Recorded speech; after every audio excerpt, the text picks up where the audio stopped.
नाहीसा झाला, मांस विक्रीचा धंदा पावन झाला, पुराण भाट गाऊ लागे. सजन कसायनं मांस विकलं म्हणून देवाची पूजा होऊ लागली असं सांगता. सजनो, चोखोबारायनं ढोरं ओढायची, मेलेले ढोर गाव खरं, त्या ढोराचे सालपाट निघायचे चमड्याचे मेलेले, लाल झालेलं त्या शरीर रक्तानं भांबलेलं मेलेल्या जनावराचं माझ्या भगवंताने बाजूला करायचं, त्या चोखोबाला काताडा आयतं नेऊन द्यायचं. काय प्रकारे धंदा ढोर बनायचा होता, पण आठवण देवाची होती. बरोबर आहे सजनो. काही लोक केस वाढवायला येडीवाली हुडवाटवाली बोलण्यात कोणी आडवं होता रे बाबा माझ्या गाडीचा, त्याच्यात वाघ माझ्या डोक्यात म्हणा की वाघ झालेल्या कळण आता हे याच्या वाघ काढणार. गंगाखेडची येडी असणारी जमीन, कन्या उरलेलं खरकट्याच्या नामदेवरायाच्या घरचं पाणी ढसा ढसा त्या जमीनं प्यावं, आणि येड्या जमीला कशाचं काय आलं हो. नामदेवाच्या आश्रयाने राहिलेली जनी केस इचकल्या म्हणून ह्या भगवंतानी जनीचे केस पाणी लावावं, आत्तर लावावं, फणीनं डोकं इचरावं. काय नवलावं सजनो. हे आठवणीचं फळ आहे. धंदा कोणताही असू दे, धंदा बाधक नाही, पण ते धंदा करता वाली देवाची आठवण होती का हे पहा. आणि आठवण होत नसेल, धंदा अजिबात सोडून द्या, तुम्ही मरत नाही. देवानं तुमची सोय अगोदरच केली आहे. कोण म्हणतंय उपाशी राहते म्हणून. अबा काय नोकरीवाले जगत आता शेतकरी काय उपाशी झोपी चालली ती काय? तसं नव्हते. मोठा कलेक्टर साहेब आहे, त्याला पगार आहे म्हणून चांगलं चुंगलं खाले, पोटभर खाऊन झोपाले, त्याचं चपराशी आहे, उपाशी राहून संध्याकाळी जागला आले काय? अरे देणारा तोय सजनो, त्याची आठवण काढल्या तो कमी पडू देत. अरे दामाजी पंतानं धान्याचे मोठार मोकळे केले, 1,65,000चा माल. स्वतः पंढरीचा परमात्मा इठ्या म्हणून गेला तिथं, बादशाह पुढे मुजरा घालून खळखळा होतील्या मोहरा दिल्या. त्याचं ऋण फेड सजनो. जे पावत नाही, सेवा केल्यावर भेटत नाही, फळ देत नाही, त्याला देव म्हणून नाही. स्पष्ट बोलतो तुकोबारायाची भाषा आहे. जर याचे हंजे पिंजे करून, याची भक्ती करून, निक प्रेम देऊन, निकी भक्ती करून, ज्ञानोबा म्हणतात का रे पांडुरंगा, ज्याची आवडी संसार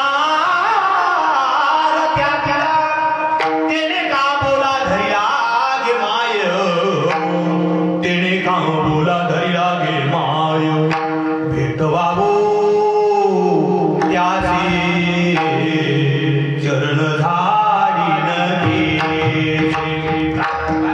ज्ञानोबा म्हणतात हे पांडुरंगा, अरे माय बाबांना आत्महत्या करावी आमच्यासाठी, आमच्या लेकरा बाळासाठी, सगळे जिंदगी आयुष्य तुझ्यासाठी वेचलंय.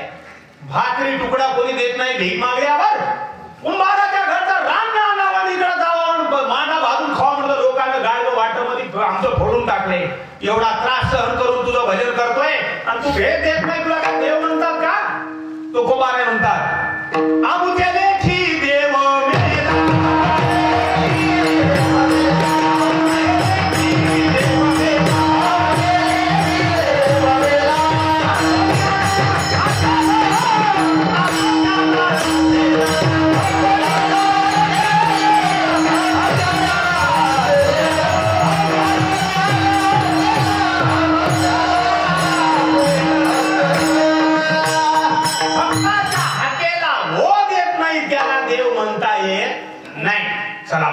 मग असा व्यवसाय करा, असं काम करा ज्याच्यामुळे तुम्हाला देव आठवावा.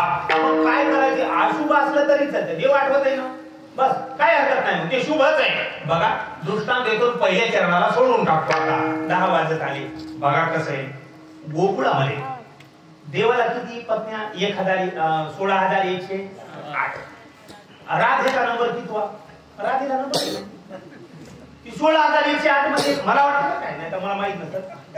16,108 मध्ये मापात नव्हे, बिगर मापाची कस्तुरी आहे. आमच्याकडे कडे नाही पडते. आमच्याकडे 100 कडबा दिल्यावर 12 पिंड्या फुकट राहतात. त्या पिंड्याला कस्तुरी म्हणतात. असं ह्या 16,108 याच्या राजाच्या राण्या कृष्णाच्या, आणि राधा नुसती मोकळी कस्तुरी, ती कोण मापात नाही. सजनो 16,108 ऐकत नव्हतं, पण भेटेचं ऐकत होतं. हे कशाचा प्रभाव आहे? हे प्रभाव आठव काढण्याचा, आठव स्मरण करण्याचा आहे. राधेच्या अंगाचा रोम रोम सुद्धा कृष्ण कृष्ण बोलत होता. राधा झोपल्यावर सुद्धा ते असे केस लागायचे अंगावर. तोंडावर लिहिलं आणि तू आवाज निघायचा कृष्ण कृष्ण कृष्ण. एवढी तत्वता झाल्या देव नाही देवाच्या बापाला येऊन राबावं लागत आहे. सज्जनो, वैकुंठात राहणारा भगवान वैकुंठात राहत नाही. जर पारडीमध्ये खरं भजन होत असेल इथं येऊन नाचत होत आहे. रमामणे कैसी नवल परी देव फुलले वैष्णवा घरी. अरे जिथं भजन आहे तिथं नाचायला लागलं. नावडे वैकुंठ शेषाचे शयन वैष्णव सदन आवडले आवडले वैष्णव सदन आवडले. ती राधा एकदा राधा पाण्याहून येत होती आणि पाण्याहून येते कृष्ण यमुनेकडे. आता हे काय याला काम नव्हतं यमुनेला जायला आणि तिथे बंद नव्हतं पाणी आणि हे सगळे नाटक होतं. सगळे यमुनेला भेटायसाठी प्रेम दर्शन घेण्यासाठी सजन राधा तिकडून येऊ लागली. कृष्ण इकडून जाऊ लागला.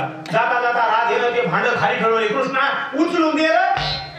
त्या कृष्णाला असं उचलून घेता घेता देवाच्या करंगळीचं नख राधेच्या दंडाला लागलं. हे काय आपल्यावनी काम करू का बोट काय निबर असेल एखाद्या वखराच्या जानोळ्यावनी म्हणजे बोट झाले बा काम करू. कोणा हातात हात गेला तर लाट वाटत जनावरांच्या मेघावनी बोट. आता तिला राग आताशी असेल का नाग कोमल याचा नख लागल्या त्याचा निघाला त्या राधेचा निघाला दंडाला खोबळा. कोणाचा पहिल्या चरणाबद्दल खोबळा निघाला. खोबळा निघाला. आता ते आता नाग दंड ती आता मग आता ती आग होऊ लागली. आग होऊ लागली. पण ती आग झाल्यावर कृष्ण म्हणजे काय ते झालं बोलणं झालं ते त्याचे गेले हे याचे गेले. पाणी आणलं नेलं. मग ते संध्याकाळी ते दुख लागलं ते नक लागले रक्ताबंबाळ झाली. पण देवाला माहित नाही मोहन कोणला लागले राधेला लागले. मग हिनं काय करायचं ते आता कसं असते बघा ज्या रोगानं माणूस मरण आलं नाही ते आपण मध्ये राहते. कुत्र्याला नाही काय काही लागली नाही आपण ते हुकू करताय करताय करताय आपण बरं होते. तसं माणसाचं म्हणजे आपल्याला दमली करू. मग त्या राधेनं म्हणजे याला इलाज करायचा कशाला आता ऐका कशामुळे इलाज नाही ते दुखलं तिला ध्यान येऊ लागलं. कोणाचं नख कोणाचं लागले कृष्णाचं. माझ्या कृष्णाचं नख लागले. काय लागली की माझ्या कृष्णाचं नख लागले. मग काय झालं की आपण मग त्यात राहायला आलो. काय ते खाऊन या कुत्र्याच्या याच्यावर आपण मध्ये राहते. मरण आल्यावर जाते की नाही आपण मध्ये नीट होते की तिथं आपण मध्ये त्यानं खपली धरली. कशामुळे त्या खाऊन तिनं खपली धरल्यावर बाजूला गेली राठावून ओढलं त्या कशाला खपली दुमार चिघळलं वाटलं. कोण चिघळलं त्याच्यात पूर्ण ते डुबलं झालं वास तिनं मग बांधली पट कळ लागायचं म्हणायची वा कोणाचं न काही कृष्णा. आठवण कोणाची येऊ लागली कृष्णाची. ती म्हणली बाई काय दंडानं मावळ कोण वाटून घेतलं. दंड माझा काय करताय माझ्या कृष्णाची आठवण करून देत आहे. मी जीव जाईल मात्र दंडावरलं खवन बंद होऊ देणार नाही. कशामुळे कारण माझ्या देवाची आठवण होती ना हो. सजनो एका दिवशी कृष्णानं पाहिलं म्हणजे राधे हे त्या दंडाला बांधलेलं काय पदराचं आढळून दिसतंय. ती म्हणजे देवा तुला सांगायचं. त्याला वाटलं येणं यानं पाहिलं आपण मग फटकन राहून जाईल. राहिलं मग ध्यान आपल्याला कसं येईल कृष्णाचं. ती म्हणजे काय नाही येरीच आहे. देवानं पाहिलं खरं सांग तुला माझ्या चरणाची शपथ आहे काय. ती म्हणली काय नाही कृष्णा तुझं नख लागले रे. म्हणली येडी राधे दवाखाना वैद्याकडे जातात तसं नव. कृष्णा म्हणली तुला एक सांग नाही मया खंडाच्या तू नादी लागू आणि तू मया खंडाकडे पाहू नको नाव सुद्धा घेऊ नको. ते मला का कृष्णा खरं सांगू का ये खवन जोपर्यंत जिवंत आहे तोपर्यंत याची आग व्हायली खुपायले खूप ठसठस करायला ध्यान आले माझ्या कृष्णाचं ध्यान आले. तुकोबारे म्हणतात काय करायचे ते कर. दुःखामध्ये राह सुखामध्ये राह नोकरी कर शेती कर व्यापार कर का बेकारी. तुला देवाची आठवण येत असेल तरच मनुष्य देहाचं कल्याण आहे. अभंगाचं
म्हणतात बाबा हो तुम्ही जागवा जागवा म्हणजे आता ऐकणारी माणसं का झोपी गेलेली असतील काय ते म्हणून ऐकायला येतं जाग होणं काय आता एका जाग होणं याला म्हणतात जी नश्वर वस्तूच्या पाठीमागे लागून अज्ञानाच्या झोपेमध्ये जे असतात त्यांना जाग संत करतात जाग रे जाग दादा गडद अंधारे घरचे सामसूम चोर बैसला दारी गाफील निजताना नेल गाठोडी सारी मग सांग तुझला कैसी करशील मंजोरी जाग रे जाग दादा मोठी गडद अंधारी उठा जागे भारी आता कशासाठी जे देवाचं स्मरण करत नाही याचा अर्थ ते झोपलेले म्हणून तुम्ही जाग व्हा जाग होणं म्हणजे सावध होणं बघा सावध झाल्याशिवाय आपल्याला या मार्गाची महती कळत नाही सहज म्हणालो लाईटच्या खिसा टाकायला अर्धवट झोपी जायला जमत नाही बरं काही जण माणसं म्हणतात अहो डिपूचा खिसा गेले मग ते गावात स्पेशल माणसं आता डिपूवर खिसा टाकणार आहे तुमच्याकडे की नाही आमच्याकडे त्या बोलवा जावं लागते आणि फीस गेली डिपूची फीस टाकायला फ्यूज टाकायला कोणाला जमत नाही ते मग ते येत ते फ्यूज टाकते बाकीच्या नाही गेल्यावर उगाच आपल्याला ते फ्यूज टाकल्याला जमतंय का आर्थिक म्हणून त्या लैनीच्या हाताला जळून खाक होतंय हो दक्ष राहावं लागतं मला सांगा लाईनच्या खात्यात जर एवढं दक्ष राहावं लागतंय तर मिळालेल्या मनुष्य देहाचं चीज करण्यासाठी किती दक्ष राहावं लागेल दक्ष राहणं म्हणजे सावध राहणं म्हणजे जाग राहणं विठाला विठाला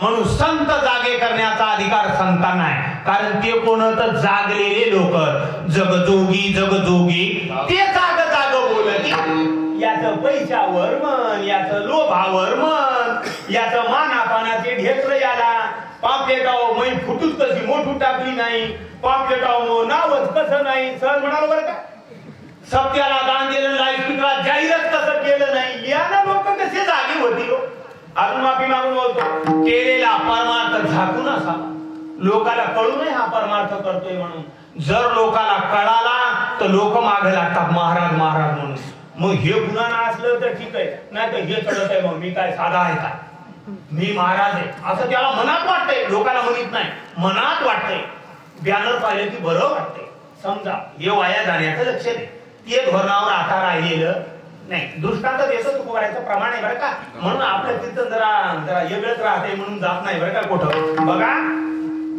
सर अलीकडचा दृष्टांत देतो गाडीमध्ये पेट्रोल भरा टाकी भरून सगळं भरल्या काय करावं लागते तिथं आपलीच गाडी राहते पेट्रोलला आपलीच पैसे राहतात आपल्यालाच गाडी चालवायची राहते टाकलेलं पेट्रोल आपल्यालाच खर्चायचे मात्र टपनपिकीनं लावावं लागतं कशाचं त्या टाकीचं नाही लावल्यावर काय होते पदरचे पैसे खर्चतात गाडी न चलता तसं परमार्थ करणाऱ्यानं हे टपन लावून राहू द्या बोलायचं नाही का ज्ञानवारा फार सुंदर ओवी देतात विठाला विठाला